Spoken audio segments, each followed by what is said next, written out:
Welcome back to MomCom. I'm Nicole. And I'm Shannon. Today's episode is for the mom who feels like she's constantly repeating herself, who's exhausted by the meltdowns, the chaos, and feeling like nothing she's doing is working. And maybe underneath all of that, you've quietly wondered, is it me? Am I doing something wrong? We are so excited for the conversation today because we're talking all about ADHD, but in a way that's going to completely shift how you see your child and honestly, how you see yourself. We're joined today by Hanna Forrest, child ADHD behavior specialist, parent trainer, and a mom with ADHD raising a teen with ADHD, and a neurofeedback technician at Deeper Healing. Her perspective is powerful, validating, and honestly, so needed. We are so excited. I have been waiting for this moment for such a long time. We are with Hanna Forrest, and we are going to share some really life-changing information with everyone today. So why don't we start, though, with learning a little bit more about you? Okay. And you're a mom. Yes, I am, of 3. Oh, okay. It's a lot. I have 3 as You well. do? I'm 10, just turned 8, and 2. 2? Yes. And he's the cutest little thing, but the most wild. Yeah. Like, he's such a third child, but Yeah. a little blessing for Yeah. sure. She's in the thick of it. Yeah, for sure. I mean, with a 2-year-old, Yeah. it's like I can't even, I try to block out those days. Well, I don't remember most of them. I think I did block them out, you know. Yes, yes. And so yours are, what are their ages? 21, 19, and 14. Yeah. So I'm pooped, but it's, you know what? I've found that the 18 and up has been trickier. Yeah. Not to, scare you at all about what's to come, Scared. but it's a different kind of tricky. Well, because everybody says, right, small kids, small problem, big kids, big problem. Yeah. There's like, I've heard that. For sure. Forever. I think so. Yeah, for sure. I mean, when they're 17 and under, it's sort of what you say still goes, right? You can at least still say that. Mm-hmm. As soon as they hit 18, they're like, I'm an adult mom. I don't know who coined the phrase, or not even coined the phrase, but who decided that an 18-year-old, I think they did for war, maybe? It must have been. Right? Oh. But they are not No. adults. I mean, I wasn't an adult until I was at least 25, I would say. Then I was really on my way, right? Well, 25 is when your brain's fully developed. Yeah. Right? Prefrontal cortex finally catches up with the rest of it. And it's amazing how, at least for me and my ADHD, I really noticed a shift at 25. Oh. That I was like, oh no, you're not giving me any money, Mom. I'm doing everything on my own, even though a lot of people do before 25. It's just that, for me, it was sort of like a hard stop of any kind of help. Right. Yeah. And when were you diagnosed with ADHD? Not until I was in my early 30s. Okay. Yeah. I just knew growing. Well, I was the black sheep. I was going to say, take us back. Tell us a little bit about Let's Hanna. go way back. Yeah. Too bad I can't have knitting or something, like a rocking chair. Let's go way back. I know. So back in the day, I'm 54. Okay. So So young. was raised in Tokyo. We moved there when I was 4 months old. And it matters because the society is very subdued and quiet. And I wasn't, I have ADHD, big fat H. So super bubbly, effervescent. These are all words I use now to describe myself. But I was not described that way as a kid. I was annoying, obnoxious, like a lot of poor boys, especially with ADHD, get sort of labeled as weird, Bad, stupid, for sure. We really believe that we are actually stupid.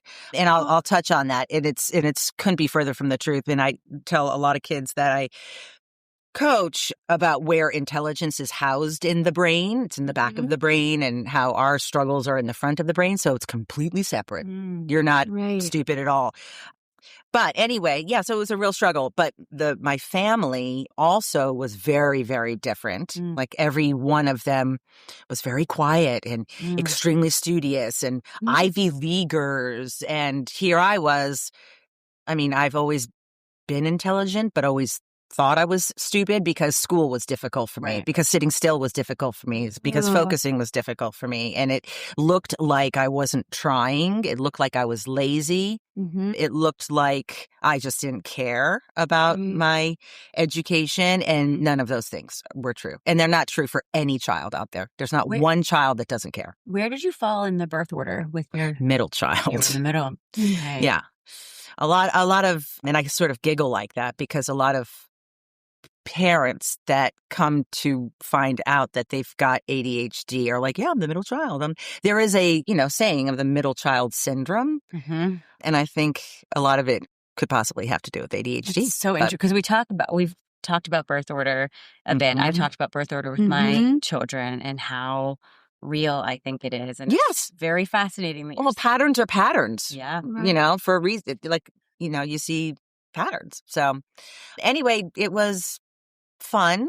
I got into a little bit of trouble in Tokyo in the 80s. I mean, that sounds fun. I went there with you. It was fun. There were a lot of foreigners that would, not foreigners, well, yeah, they were foreign to Japan, but their parents would get transferred either through military. My father was with Chase Manhattan Bank, but they would come to Japan, move to Tokyo, and be older and be really impressed that there were beer vending machines that teenagers could just walk up to and get a couple of beers and even small kegs and go to the park and hang out with your friends. Yeah. But that ended up happening at a really young age. And so a person, especially with ADHD, definitely can fall into that partying and drinking trap at a really young age. And it has everything to do with dopamine, actually. The amount of dopamine the ADHD brain gets because it's lacking anyway. So, so that was interesting. So anyway, it was a tricky time growing up with ADHD. But then you said you weren't diagnosed until you were 30. 30. Mm-hmm. And so you were a mother? No. So this is just before I got married. I moved around a lot, went to boarding school, and then went to college in the United States. And then after college, I didn't know where I wanted to live. I didn't really have a home base here in the United States, really. So I thought, I'm just going to drive across. This is where ADHD impulsivity comes in. I'm just going to drive across country and stop wherever I like the best and start a life. And so I packed my car and put a bicycle on the back of it and drove across America, and then found myself at the end of America, which is California. I'm like, I can't go any further, so I better just stay here for a little bit. And so I did in San Diego for about a year and a half. Really adore San Diego. Yeah. But then I was like, I don't know if I want to raise children here. The stereotype was too stereotyping for me. Like, how much do you make and all of that? And so I said, I'm just going to sell my car and move to Maui.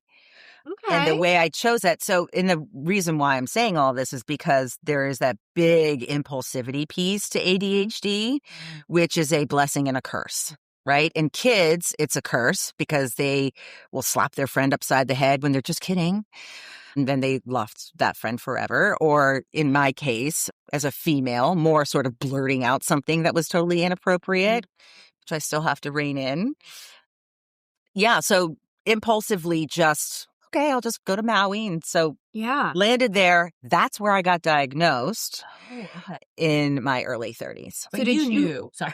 Well, no, I just up until 30, I was just a problem. Did somebody say, like, I think maybe I don't remember exactly. I remember the cute little old doctor, and I remember like the building, and I remember sitting there and him telling me, but I don't remember what drove me to.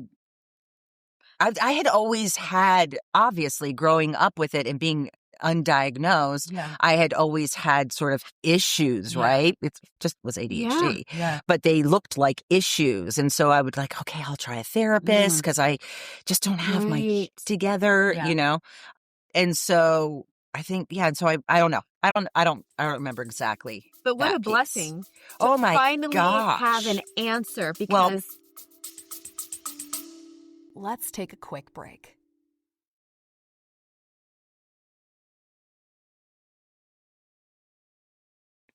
To our local Charleston listeners, you're going to want to hear this.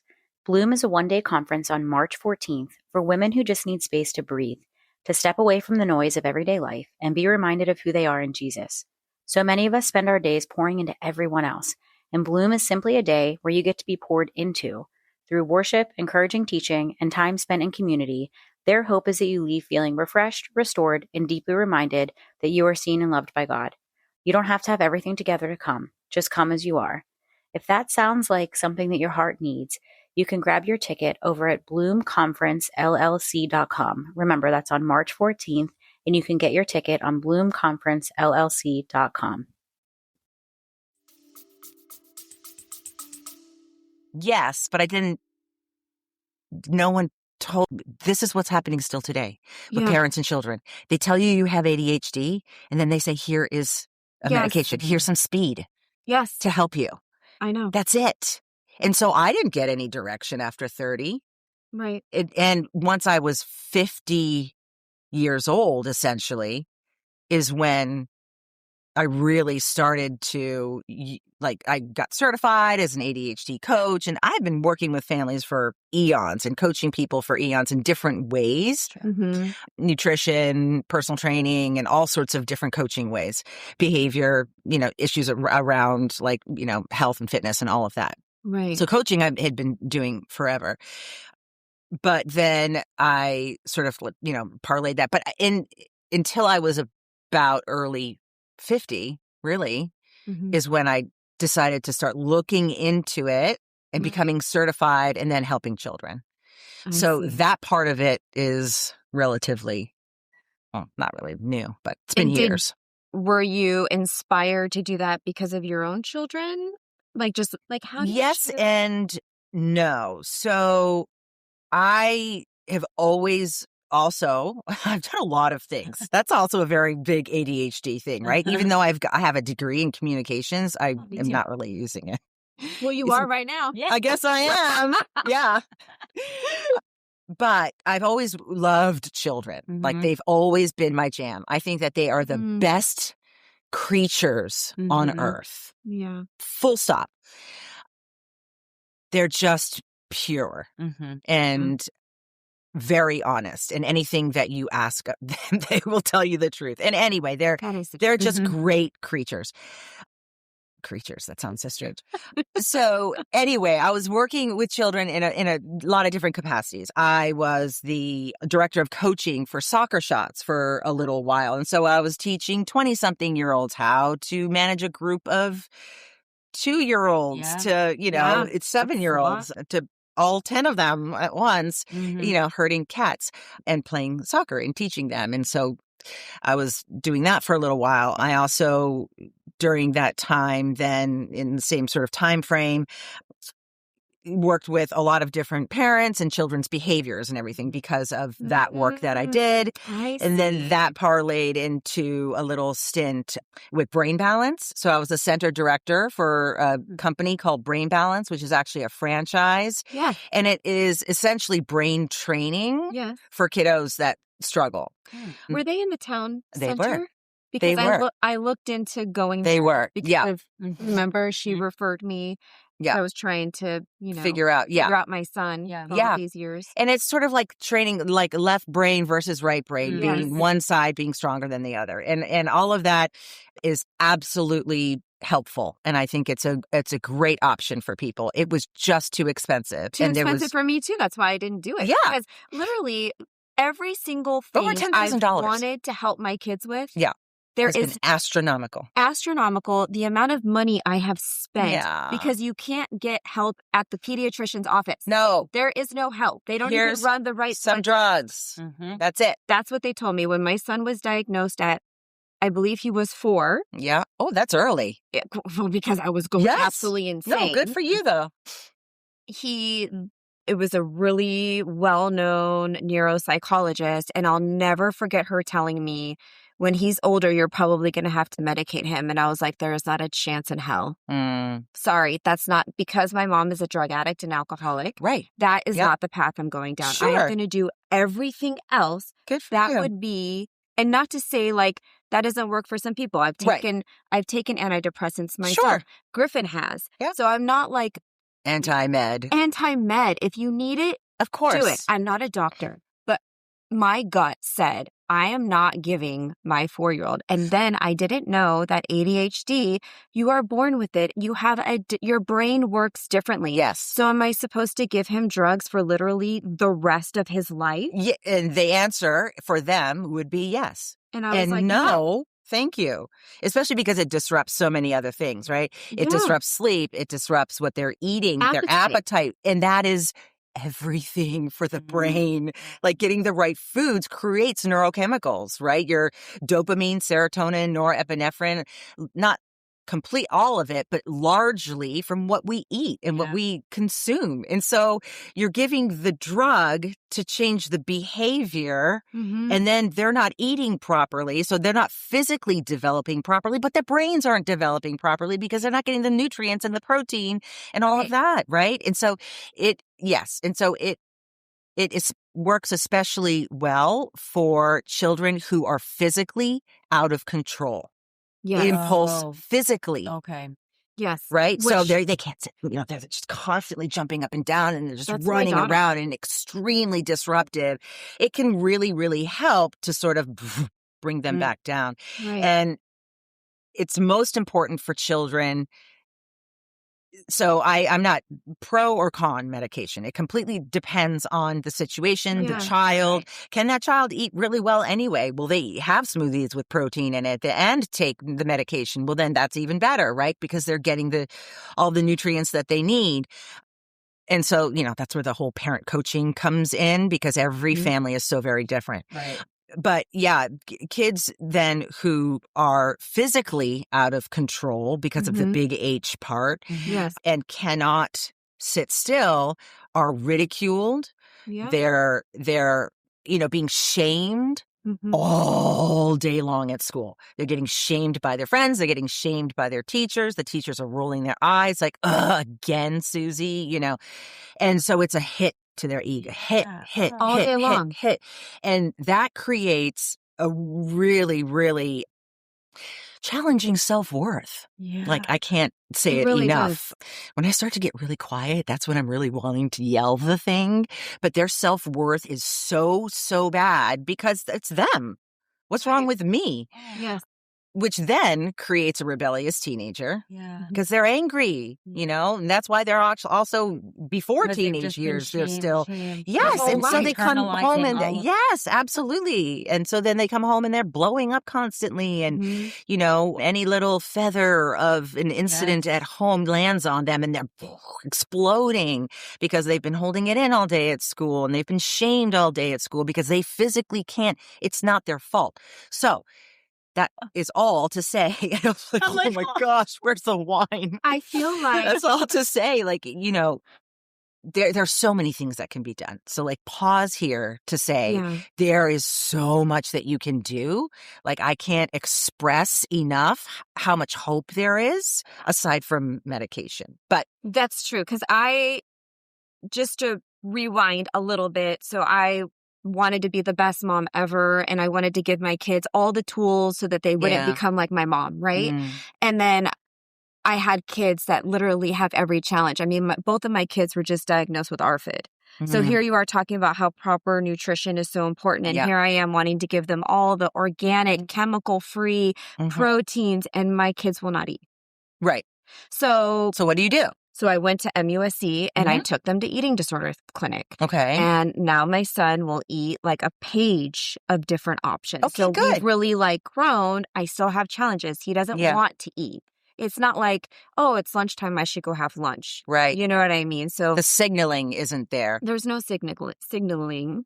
I don't know how to say that word. Signaling. Signaling. But I was wanting to be such a good mom that I would read all these books and Tina Bryson, who wrote The Whole Brain Child. And I was just like, I've got nothing in here works with my kids. Right. So I called her. on the phone. Oh, wow. Good for you. And I was like, Tina, this book I love, but nothing's working. Yeah. And she was like, I think you have something else going on. Yeah. Well, the something else going on is that both of my kids have ADHD. Yeah. And I needed to learn, which I have done through my 10 years of trying to get Griffin to stop being so impulsive and to, not touch his sister and eat food and the list goes on and on and on. I mean, he has other diagnoses as well. And so does Quinn. I mean, she has learning disabilities. They hate going to school. Yeah. They call it jail. Every single day. I mean, Griffin's anxiety just to get him to go into school, the principal had to rip him off my body. Oh my I literally feel like the worst mom ever every single day because I'm sending my kids to school. I know. That is so hard. And I know why they don't want to go. So many people can relate to that. Mm-hmm. And, that's where I would recommend things like an IEP, not just a 504, right? Individualized education program. And so, that child can have their own things that are subtle enough so they're not standing out too much in front of all of their friends, being pulled out of the class and looking stupid again. Something as simple as those little, you know what a Bosu ball is? Yeah. For fitness? Yeah. It's those half moons, right? And they're squishy on top. You stand on them and you lift weights and all of that to engage your core and use the smaller muscle groups and all of that. But they have little seats that are squishy, that have little bumps on them. And, a child can sit on that. And what that does is that internally, there's like a small little signal that makes that child brain think that they're actually moving. And so that's helping them to focus because they're actually moving a little bit, but they're not physically actually moving in class where they look really weird, right, to the other kids. But something as small as that. It's a sensory thing where they can sit on that and focus a little bit better. There's like a gazillion different things that they could do. And then when they get older, though, like my kids had that. We have the 504 plan for Griffin. He sat on one of those, the fidgets, the breaks, the calming corner. They did a great job. The school did a great job of that. Yeah. But as they get older, they don't want any of that. No. And even though my daughter has dyslexia, dysgraphia, dyscalculia, and auditory processing, she would be mortified. Of course. If I pulled her. Yeah. Here's your little squishy seat for to sit anything on. or give her something. Like they don't want that. So I try to do everything on my own. Outside of the school, we have a tutor come to the house twice a week to work on, math with her because that's such a huge problem. Right. But it's a lot. I know. And it's overwhelming. I know. And then you feel like, is this ever going to end better? Or get better? And the other thing, but what you started saying at the beginning of this was it's so expensive. Like so the expensive. resources Everything required for this. And I mean, we have to be real. It's just, it's a lot. It is a lot of extra and there's really no support. And I think, Hanna, you were saying like when you said, okay, let's pause here because all of this is so overwhelming. And I think probably so many moms listening are nodding their heads going, oh my gosh, yes to this, my kid's struggling with this. So I feel like to go down the path of like, what are some of the other things, right? And even just, as you said, like start with getting the blood work. Oh, yeah. Yeah. Especially at Deeper Healing. It's a great practice up on Daniel Island. So Deeper Healing will do a deep dive, into the blood work. They have an ADHD panel that you can, get. So that you can find out where that child is deficient in the different, vitamins, minerals, and all of those things.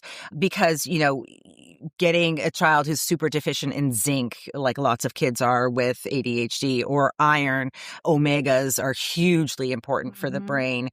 All of those things, and finding out that they're, super deficient in them. Then they start to supplement with clean supplements. Then all of a sudden things start to shift for them, right? So ADHD is in the brain. And so it's a neurochemical issue. It is the size of our prefrontal cortex is different. It's a developmental issue. We develop differently. And so that's why when your 7 or 8-year-old child is having an absolute fit, acting like a 4-year-old, that's because that's where they are developmentally.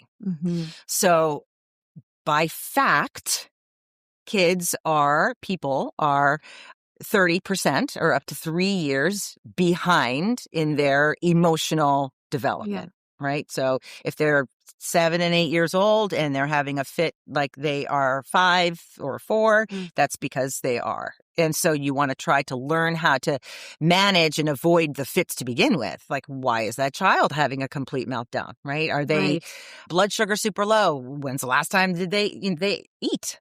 Is that teenager sleeping for 6 hours a night? Totally not okay. You're going to have a million different meltdowns. So yes, there are so many things to have to manage as a parent, and I know how overwhelming it is. I am the first to tell you I get it. Yeah. But I think if a parent stops and then takes a step back and then sort of says, deep breath, this is a marathon, right? There's nothing that you can do to sprint to get to the answer fast enough.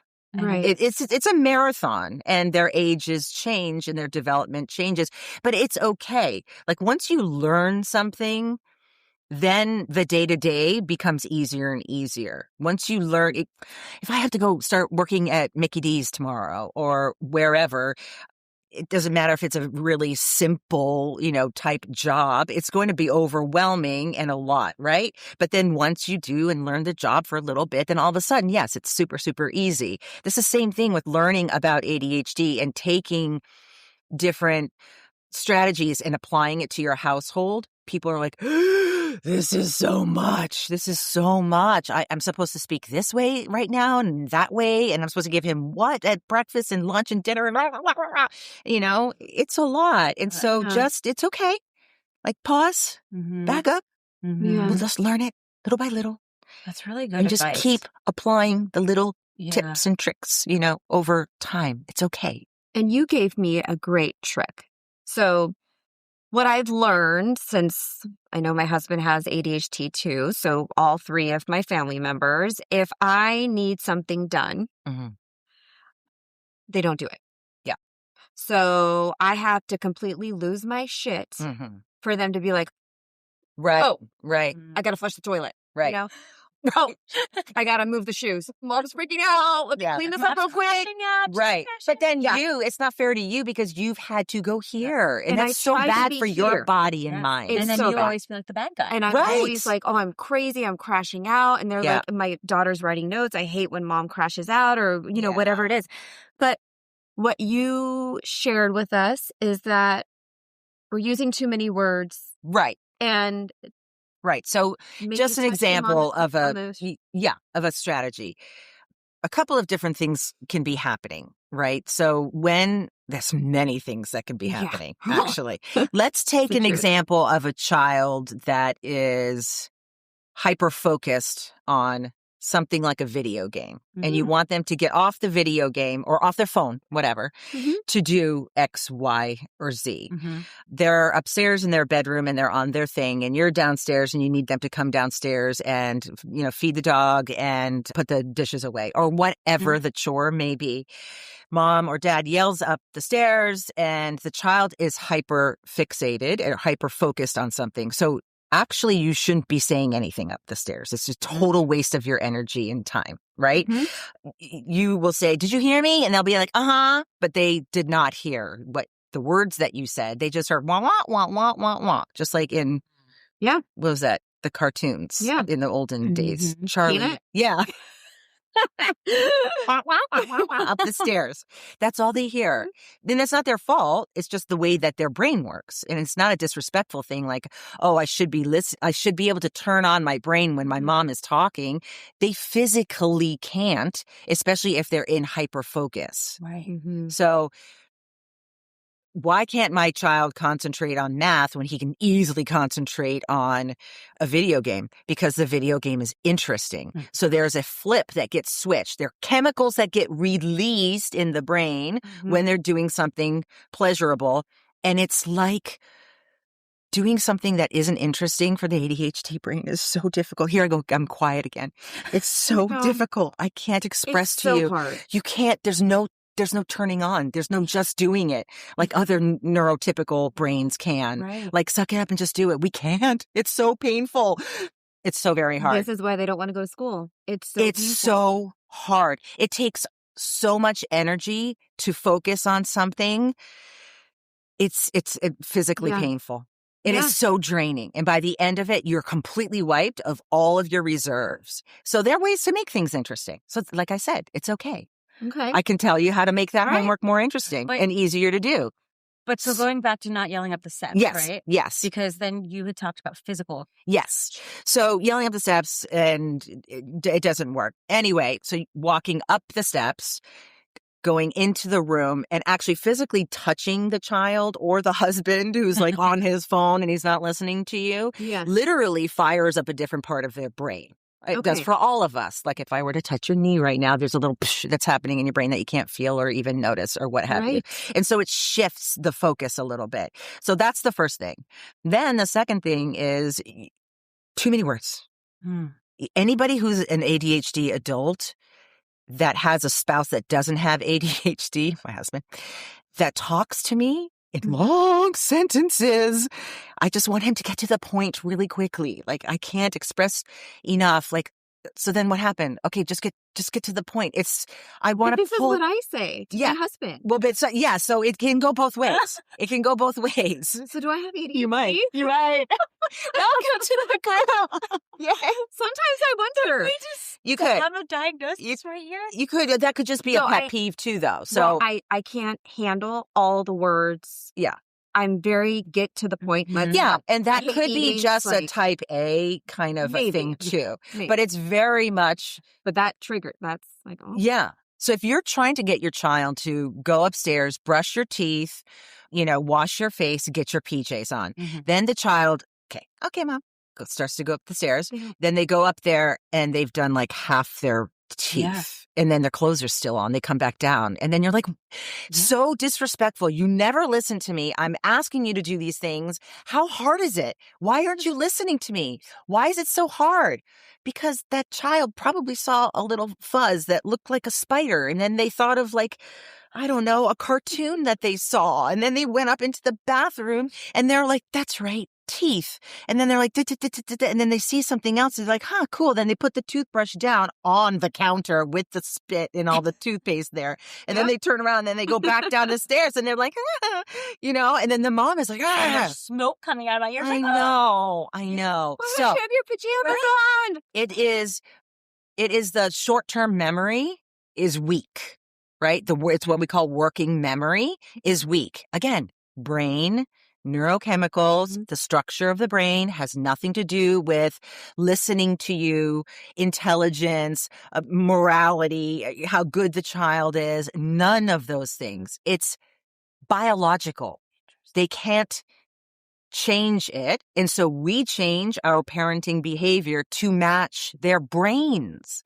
We're not dumbing them down either. That's something I get a lot too. Like, really? I'm going to I got to dumb everything down for my child? No, you're not going to yell at your child that needs glasses because their eyes don't work perfectly. And you're not going to say, why can't you just see properly? Right. You're not going to shame them into that. And it's the same thing. It's structural chemical. It's not. That's the thing I think that parents, when they get a grasp on that, their life totally changes. Their life.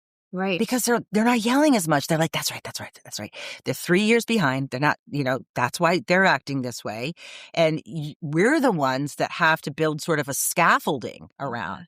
And again, this is where a lot of parents go, what do I have to do now? It's exhausting. Now I got to learn all this stuff. And the answer is, if you want a calm and cool household, like raising children is hard no matter what. No, so you're never going to have calm and cool constantly. But if you want to build a child that has any self-worth, and if you want to have a home that feels good, then you have to learn it. You do. So go McDonald's it. It's not going to be difficult once you learn everything. Yeah. You'll be able to just pull it and use it, And But it's this idea that I feel like just as people, we always want that quick fix. Of course, in today's age, oh my gosh. It's need it now, need it now, need it now. And so I think maybe, because I think all of us want the calm, cool. Sure. But it does feel like, how do I relearn all the things? Or we've been a family now, I've had children for 10 years now. How do I? But you make a practice. Put the work, I would put the work in for anything else. Like right. If I start a new job, to your point. Yeah. You know why? It's hard. The onboarding is tough to figure out the new systems. I can tell you exactly why. Because yelling is easier for the parent. And it's faster. And it's effective. Doesn't work? It's not. It's effective for the second. Yeah. And so then you get out of that situation because they just listened to you. But what you're doing, I know. It's okay. You can erase. We can go backwards. It's okay. You can fix a lot of things. It's okay. It's okay. Like that's all I keep thinking about is every time because it's easier for me. What a selfish person. Like it's easier for me to see. No, it's no. Don't blame yourself. No, don't. I think the first step is kind of learning, right? Like once you get past like, I want everything perfect and they're not doing what I want to be perfect. And you kind of get curious about their behavior. Yes. Why are they doing this? Yes. Why does Griffin never flush the toilet? He has sensory processing disorder. He doesn't like the sound. The sounds are louder for him. There you go. Really good for you. For me? Yes. Yeah, but what are we going to start to let go of in ourselves as parents? I decided for my middle child with ADHD who has a nuclear bomb that has gone off in her room and she's living in it with food.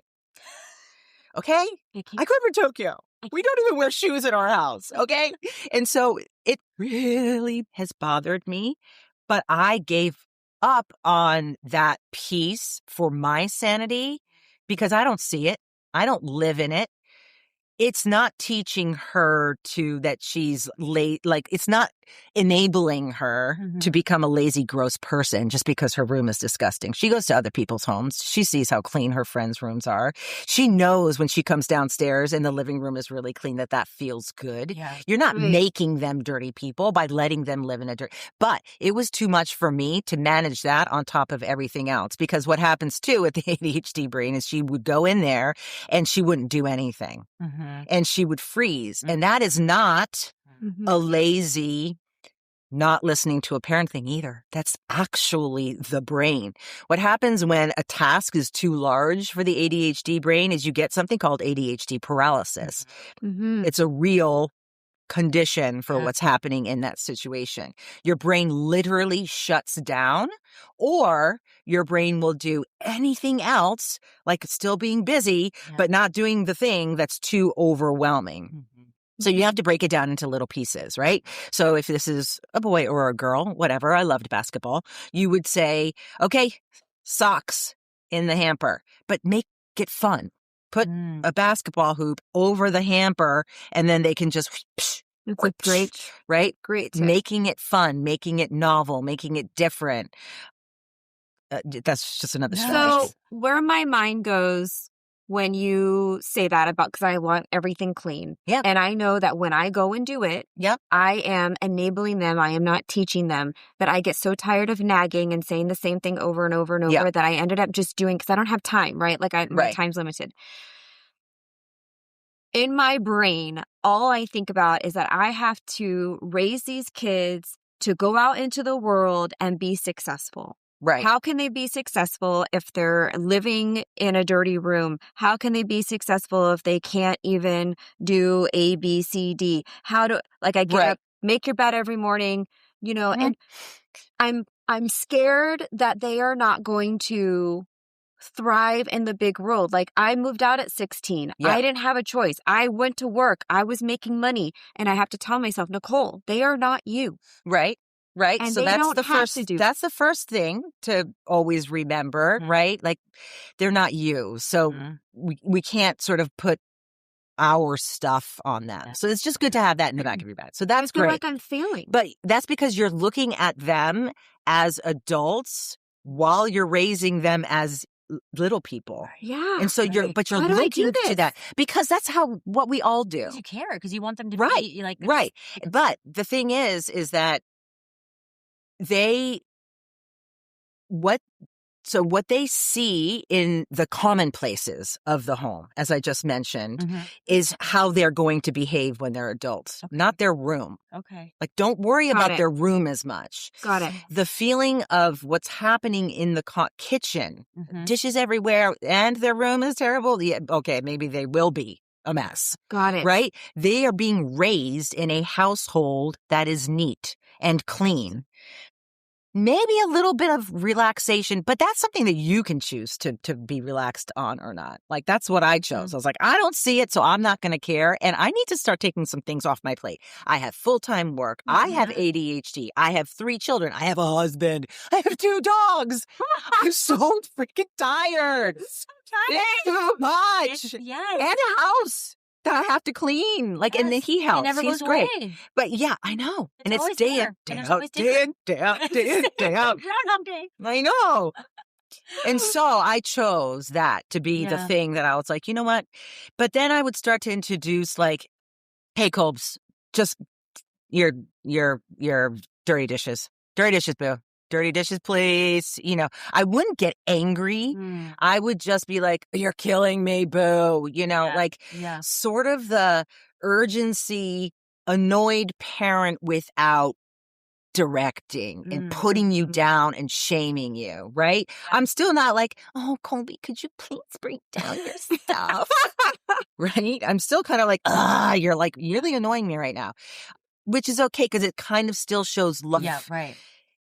You know, and so everybody will do things differently. And I keep telling people, parents that I coach, this is anything that you do, you're going to try it. It's a strategy to try. If it doesn't work, who cares? Let's try something else. Like, come back to me.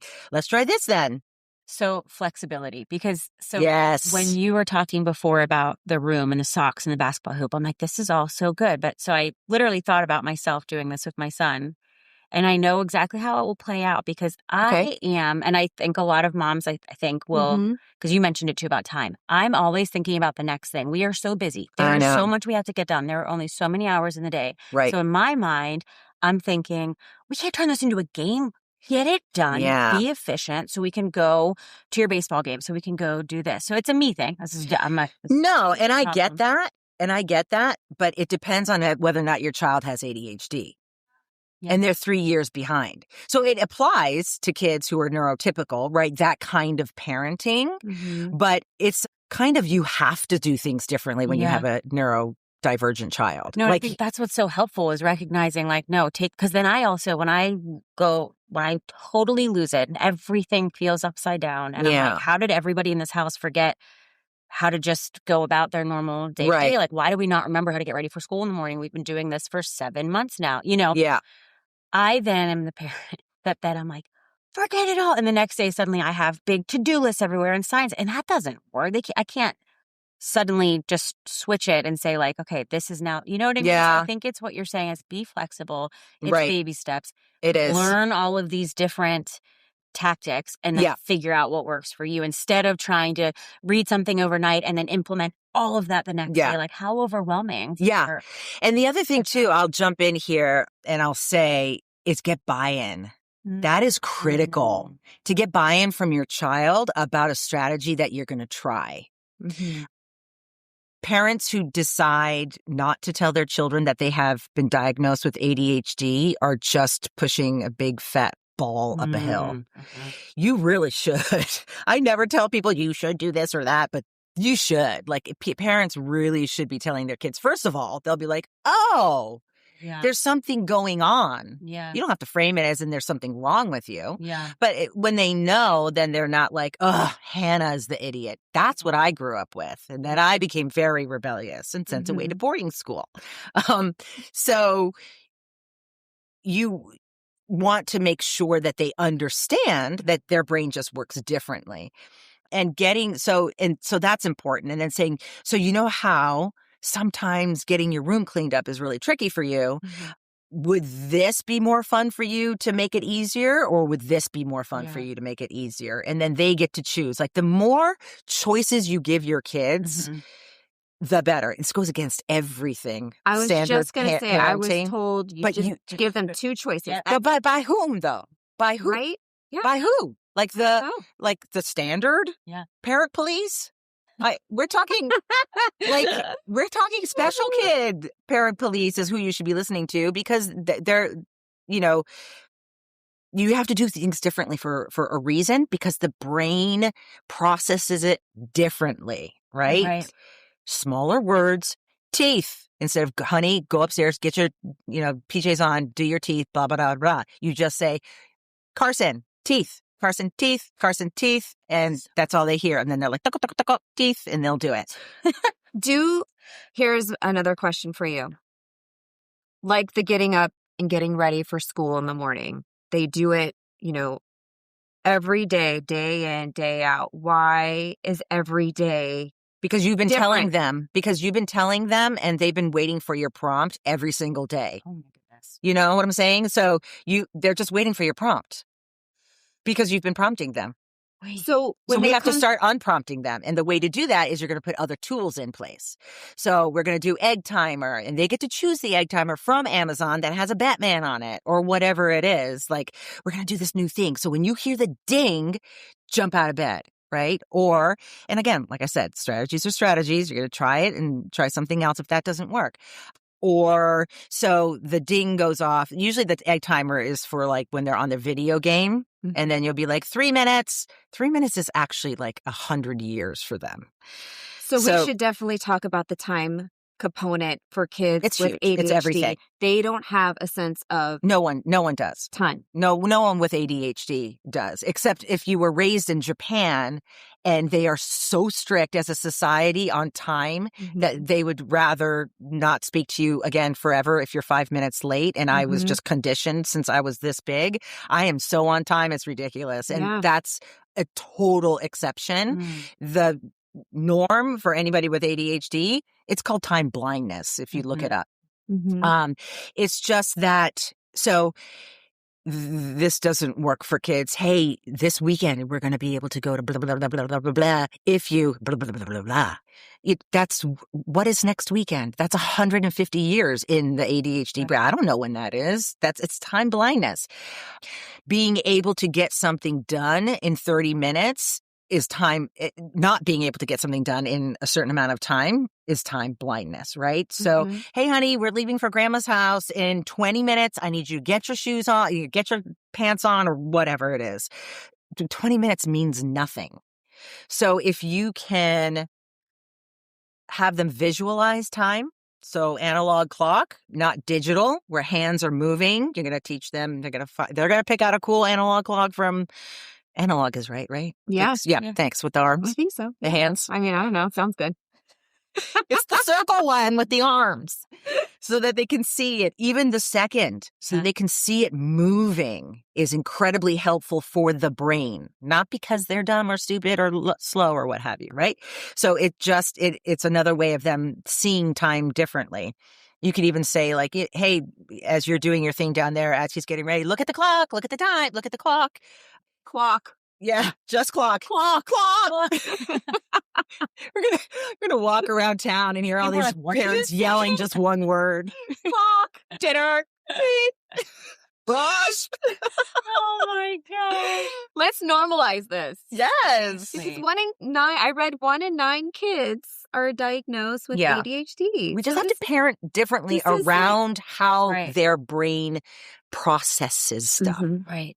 And if 1 in 9 are diagnosed, think how many are undiagnosed. And think of how many are ADHD-like because of the amount of dopamine that their brains are getting with every single swipe.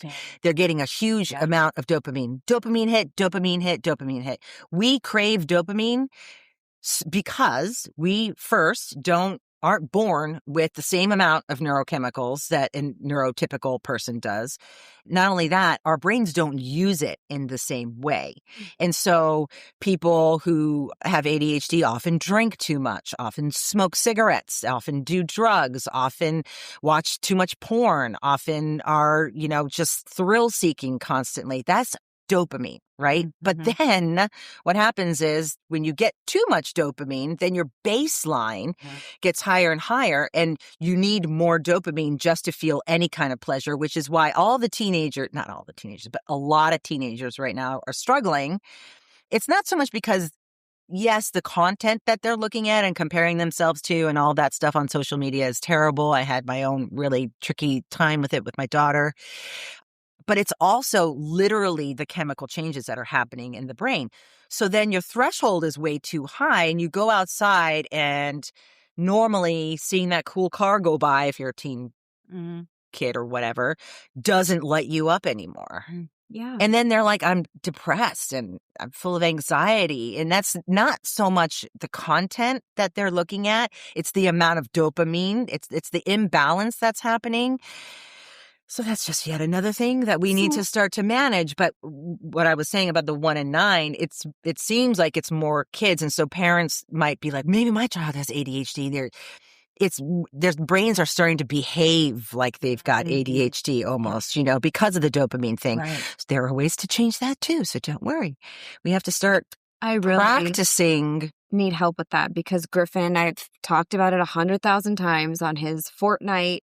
Yeah. And he doesn't even want to go outside or play like he used to. I never thought there would be a last day of watching him in the backyard with the neighbor playing soccer till it was 9 o'clock at night. Oh, you're going to make me cry. And it makes me, and I'm not even I don't even get sad about that kind of stuff. I was like, grow up, move out, grow up. I know. And now I'm like, oh, they're never going to grow up. They're never going to move out. I know. And now I know. But and I've been reading about the Fortnite addiction is real. I'm terrified of addiction, by the way. That's another trigger for me because I grew up with an addict. Right. So you're going to be more worried about it. That's why I do all the things I do because I'm scared to death that they're going to be like her. Yeah. And now I'm watching him be addicted and not be interested in anything else but the iPad and the Fortnite. And I told her this morning, I feel like I don't do anything with my kid. Yeah.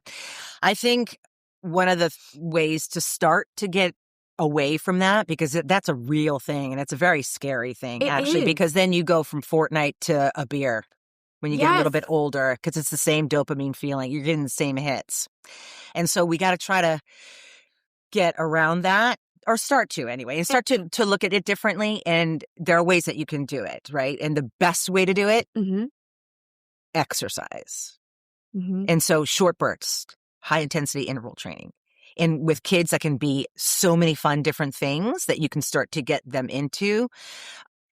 And also, dopamine fasting is becoming a real sort of popular thing. And how do you do that? With my ADHD, sleeping, wake up in the morning, first thing I do is put on the television to watch the news. It's like immediate. For other people, it's the phone. They pick up the phone immediately, right? And mine's the TV, and it's the news. And I recognize it clearly in myself, and I work out a lot, but you can't do lunge jumps all around the world all day long. If you just see this lady squat jumping down the road, that's me. California. That's me, right? I'm just going to go, just keep going. Oh, there's Hannah. She's getting her dopamine. Oh my God. Yeah, that's my dopamine fix. But there are ways around it. And so I remember clearly yesterday, I turned it off, and then I opened as soon as I turned it on, I was like, ew, gross. I'm trying to change it, working on it for myself too. Turned it off, opened the window, and then the birds were chirping, and I recognized it. And it's like a warm blanket, surged through me internally. Yeah. And it was just a second, but it was enough for me to knowing how the brain works with my neurofeedback work and all of my neuroperformance coaching that I do. I knew that I needed to take more time in that minute and practice. Oh my gosh, that sounds so good. Oh my gosh, that no sound sounds so good. That feels so good. What am I feeling in my body right now? Because then that actually cements it and creates a different neural pathway. This is a totally different conversation for neurofeedback and the brain. But taking a minute is cementing it into a healthier neural pathway. Not just like recognizing and then moving on, like for a second. Do you recommend, obviously, if it's age appropriate, I have told my daughter, you have dyslexia, your brain works differently, you see things differently. I feel it's important so that she understands why things are harder for her. Math is harder for you. 1,000%. Putting her shoes on, she put her shoes on backwards her entire life. Yeah. You know, little things like riding a bike, she did that way later in life. Yep. So I have that conversation, but like talking to Griffin and sharing, I do it in a negative way. I'm like, you're addicted to this. Yes. This is ruining your brain. It's every human. And it's not his fault. Blah, blah, you know, and I just feel like if we could have conversations with our kids where I can teach them as you get older, this can change your life in ways that are really negative and not helpful to be productive. Like, in an appropriate. Yeah. So first of all, tiny, tiny, tiny drops of information is way better than a sit-down talk for any child. Full stop. Especially tweens and teens.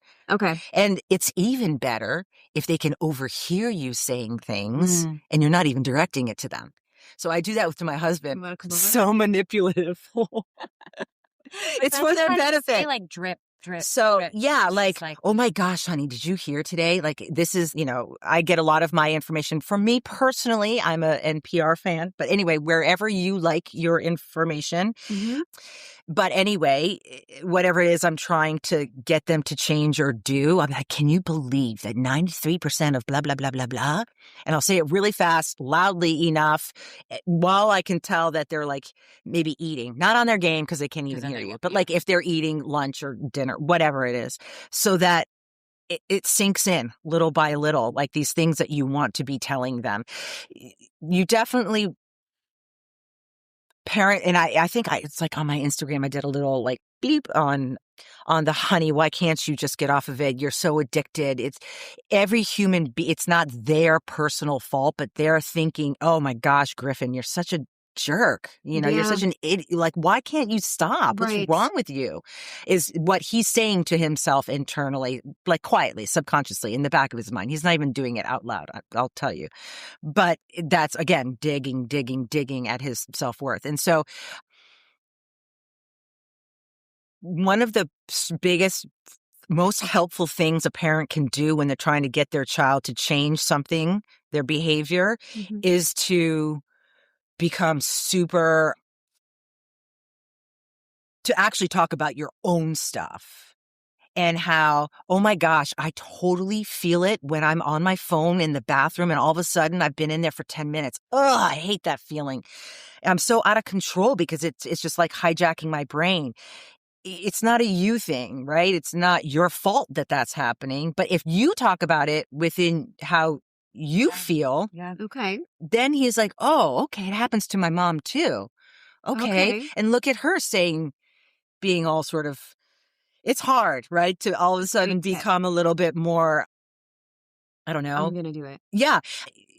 Even because it does happen to me. Of course. We doom scroll. We doom scroll and then an hour is gone and all the time that I had to do that really important thing, I've now spent on this. They copy what we do, not what we say. And we all know that. But if you're like, let's say you're on your phone, you go home, right? And you can even pretend doing this, like do this just as a pretend in front of him. Oh my gosh, I've been on this forever. Oh, my brain feels totally fried. That's gross. Blech, I'm going to go outside. I mean, this is like on the down low. He's just seen all of that. And then he's going to it'll start being like, oh, okay, it's not me that's totally out of control. My mom also doesn't like the feeling of too much. Okay. Yeah. And that's just, again, another strategy you can try. They do as we, what did you just say? Do as we do, not as we say. That's the opposite of what they always tell us. But it's true. They're watching what we're doing. And they watch the way we interact with. And they're copying it. Just like the house being cleaned downstairs, but not up in their bedroom. They're watching and taking in that. That's who they are. Their bedroom is just their cave, and they're trying to escape the whole entire world. And, they can be bothered with clothing. Who cares? Wow. I am going to sound like a broken record because I say this, but like seriously, can you come back again? Because we could do this. Are we done? No, we're not done yet. We're close. There's a lot. The problem is I know. So much to cover. There's so much to cover. Have so much just really useful information that I feel and it depends like, on the household. But I feel like you have, because yes, it's not a one size fits all, and every human being is different, every person's different, every family's different. Because I have 4,000 follow-up questions I want to ask you, but we run out. Because I'm curious, like, what if one kid has ADHD, but and the other one doesn't? So if you're changing your parenting, how do you do it in a way that's still absolutely all of the things, right? How do you get the siblings to stop fighting? Correct. And all of that? Yeah, there's going to be a part deux. Oh, yeah, but I do have to say real quick, I know that we're pushing time, but that is why Griffin fights with his sister. Is she younger or older? 18 months younger. Younger. Oh, that's the only control he has. He gets that dopamine hit, right? So he'll come up to me and like he's bored and he'll start like poking me. Ouch. Yeah. See? That was like a really fun sorry. Yeah. I'm so sorry. Oh my God. Well, that's what he does to me. But he might need the sensory. Sorry. That's her. I know. God, I am. She's got a lot in her about this poking. It's so funny. Yeah, he likely wants the attention. But he also might need the sensory stuff for himself. Like, oh my God. Go stick your hand into, like, for littler kids that keep pushing their sister or brother or jumping on them. That's because they're needing the sensory, right? So like, oh, go get your blankie with those heavy weighted blankets. There's all sorts of things. I have a question. Can you come move into my house for a week? Nanny Hannah? Just drink. Nanny Hannah Banana. Truly. Oh my God, Nana Hannah Banana. Do you remember that show? Yes. The Nanny? Yeah. She was intense. She's from England. But I want to go back to that and take a look at it now that But every household needs you. I need you to like coach me. That's what I do. Him, right? Yeah. That's like such a takeaway. And so the way I coach parents is they do a lot of journaling. Yeah, and again, it's oh my God, all this stuff we have to do. But again, you do it at the beginning, you learn, then you can apply it to all these situations moving forward, Mm-hmm. You're amazing. Oh my goodness. Well, what works for one person doesn't work for another. So don't get discouraged, if you start looking up strategies and it's like what we say in like the corporate world, test and learn. Like you have to test and learn and trial and error and see what is going to work for your family. And but what you said earlier is really resonating, that it is easier just to yell to get that immediate quick fix because we're so it's like we have to retrain ourselves. And then there's the whole power dynamic, right? It's like you're supposed to be telling your kids what to do. They're supposed to be following. That's how you can. Right? You will. You continuously will for the rest of your life. Even if you change the way you're doing it and delivering it, you're still always going to be the one that has the power no matter what, even if you weren't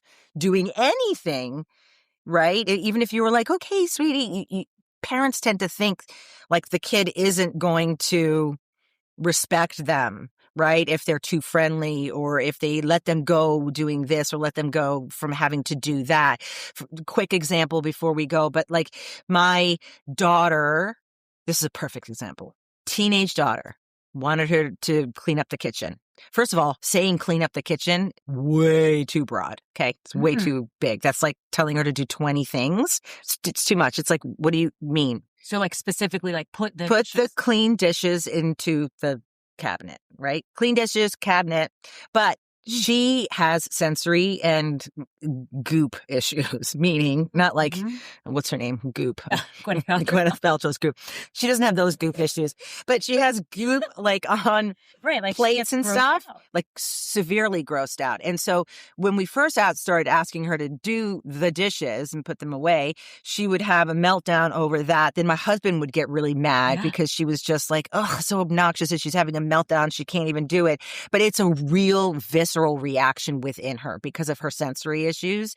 And so I had to sort of teach him that, which is a whole nother podcast about the dynamic between a husband and wife and children with ADHD. We're definitely going to do another one. That one we're going to have some wine for, I think. Yeah. But anyway, her job then, we changed it. We just shifted it. She still had a job, but she did the clean dishes into, the cabinets. Exactly. And then do something else smaller that's not goop related. I have to tell you, the fact that you recognize and that you honor and you've learned to adapt based on your child is so inspirational. Oh, because a lot of parents, it's like one way, right? We're taught one way, you do one way, it's and you no one's fault. No one's taught us how to parent. No one. But the fact that you're taking the time, you're learning and adapting, I think is huge. And I think that it just makes life a little less chaotic in a world that's full of chaos. Yeah. We just have to be more flexible, and that's really hard to do. That's a practice. It is. So like, just do a lot of jump squats. Get your dopamine fix. Behind you, like Forrest. Yeah, right? My last name is Forrest. You know that, right? Oh my God. Joe Forrest. Joe Forrest. You'll see Nicole and I behind me. Have all the mom folks just. Maybe that's what we Maybe that's a thing. Hey, maybe that turns into a thing. Let's do it, Hannah. Hey, I can train y'all. I am a personal trainer as well. I need training in more ways than one, let me tell you. I know. But you know what? Last thing, stop with the blaming. No one taught us how to be parents. No one taught us how to be parents. Stop. As soon as you hear that, and then don't get mad at yourself for then blaming yourself, because then that's just it's a horrible, right? But just pull yourself out of that. Like go, I don't know, take a bite of a cookie or something, but switch your mindset from every time you hear yourself saying it, be like, nope. Just remember me in this little pink shirt saying, stop doing that. Okay. So you heard it first. Stop doing that. Stop blaming yourself. It's not your fault. We're not taught anything. But I'm here to help teach. That's why we say it's not you, it's motherhood. That's right. Yes. That's right. It's not you, it's my mother for not teaching me. I don't know. Okay. Like we don't know what we don't know. And we all try our hardest and we read all the things, but then actually implementing. How does that apply to everybody, the things? Who's the police of the parents? But this is why I'm so grateful for you spending time with us today. Because we've all read, all the things, we've read it, we do the research, but you talk in such a way that makes it like, you know what, I can do that. Yeah. You've given us bite-sized things. Achievable. Everybody can. I'm going to go home now and I'm going to try some of these things. Yeah. And we're going to see. You now have my phone number, so you can text me. Better. Oh, wait a minute. Wait a minute. Say that. Anybody who's having a hard time, I like to stuff happening in my house, and I just feel like some of this stuff that you have suggested, like I am going to hand on shoulder one morning. It'll be hand on shoulder. No poking. No poke. Don't poke the bear. But the mama bear. Seriously. So we do have one more little segment that we want to do with you. Yes. But I feel like you said, you have shared so much, and it's such a this time goes way too fast. But the hope is that fun. We can all take what you've shared and recognize it's not one size fits all. So some of the stuff that you shared doesn't work. But if there is somewhere where people want to find more information, Hannah, that you have, where should we tell them to go? Is it your Instagram? I mean, you can start with Instagram. I just realized I have my Easter table all on there, and it's not just business Instagram. So, what is it? It's the ADHD parenting. What is my Instagram? I have a couple of it. Yeah. Let's put it. Yeah. That's this ADHD brain too. I have a couple of different Instagrams. So it happens. Yeah. But it was so wonderful being here. But we still have. Going to lead out our rapid fire. Okay. All right. Remember, Hannah, hold on. There's no right or wrong answers. This is very much you, just the first thing that comes to mind. Okay. All right. It's the way this is supposed to go. We always end up being super chatty, but Nicole's going to throw something out there, and you're going to give us. Okay. All right. Ready? Favorite way to spend a completely free hour? Okay. Favorite way. Beach. Working out on the beach, swimming, eating something on the way home that I love. That combo. Okay. Go to comfort show. Okay. That's what I was giggling about, because I'm like, should I say Bravo for that hour? Or but the beach, that would make me feel better at the end of the day. But comfort show would be the entire network of Bravo. I'm so embarrassed to say.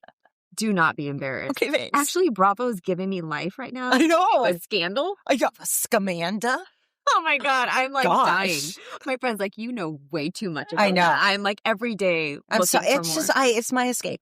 I don't know. All right, so last thing that made you laugh really hard? I mean, this whole hour. Yeah, we've been doing some giggling. Yeah. All right. What's harder in your house, mornings or bedtime? Back when kids were younger, I would say mornings. Because there's a get up and go versus hurry up and sleep. And what about Get up and now that go. they're teenagers? I don't monitor or manage much. So it would still be morning-ish. There's not a lot of managing that I'm doing. Okay. God, that must say something, right? Yes. That's like you should. It's working. Yes. Thanks for that, ladies. Yes. I didn't. So that like kind of helped reiterate to me that it's kind of working. Yeah. Like it's work. Like the things. Okay. Yeah. No. See, it's working. You're giving me such hope, though, because there's a lot of other later teenage stuff. What's always in your purse? Snacks. Wallet. Oh. Makeup. Yeah, that's good. Well, I would say that I can't live without type of thing would be like lip gloss or chapstick. I can't. I have sensory dry hands and dry lips. I can't. What's something you lose daily? My mind. All right, let's do one more. I think this one has always been kind of fun for Shannon and I. What word would your kids use to describe you? One word. But I know that they would say kind. Aww. I know. That's so nice. I know.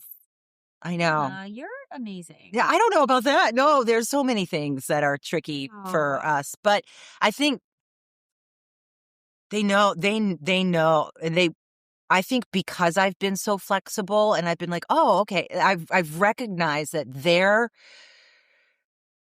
reactivity and reactions aren't, or because they're having a hard time, they're not giving me a hard time. And because I can recognize that, I'm showing them respect and I'm believing them. And I think because I believe them, they think that that's really nice, you know? And I think that's it. I think what you just said is like such an amazing, mic drop. Honestly, boom.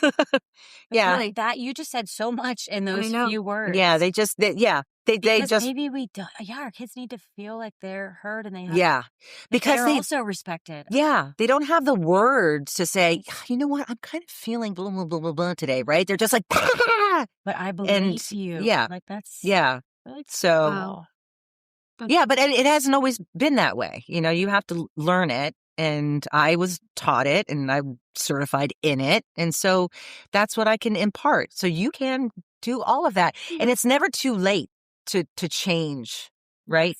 So even if I don't want anyone to be crying in the background like I have done plenty of times in my life, like, oh my gosh, it's so late now. They're so much older. Like I should have done this so long ago. That's not true. Like things can change if they're adults. I actually have coached older women with about their adult children and their parenting around their adult children and how to sort of navigate that, you know? Yeah. So it's never too late. No, it's never too late. There's so much hope. Things can change for the better at any point. Well, I think that's a wonderful note to leave our better way to wrap it up with. Than that. Yeah, and that's it. Well, I just think you've given such a great perspective. Oh, good. And I think sometimes we just need to see things through a different perspective, and it's baby steps. It's like, we're overwhelmed. We have to change everything overnight. At least I do. I'm like, okay, tomorrow it's going to be different, and we're going to... No, just the one thing. Yeah. Just the one thing. And then let the rest of the stuff go. You can change another thing tomorrow. Thank you so much. Yeah. Honestly, thank you so much. It was so great being here. Thanks for having me. It was so nice meeting you guys. I have friends now. Yes, you do. Please come back. I will. I'll come back. We'll do a part 2 in a part 3 or whatever. This conversation was such a powerful reminder that so much of what we see as behavior is actually our kids struggling with skills they just don't have yet. And when we shift how we see them, everything starts to change. So if you take anything from today, let it be this. Your child isn't giving you a hard time. They're having a hard time, and you're doing better than you think. If this episode resonates with you, please share it with a friend who might need to hear this today. Because the more we talk about this, the less alone we all feel. That's why we're here, to remind you that you are not the only one navigating this, and you are not meant to do it alone.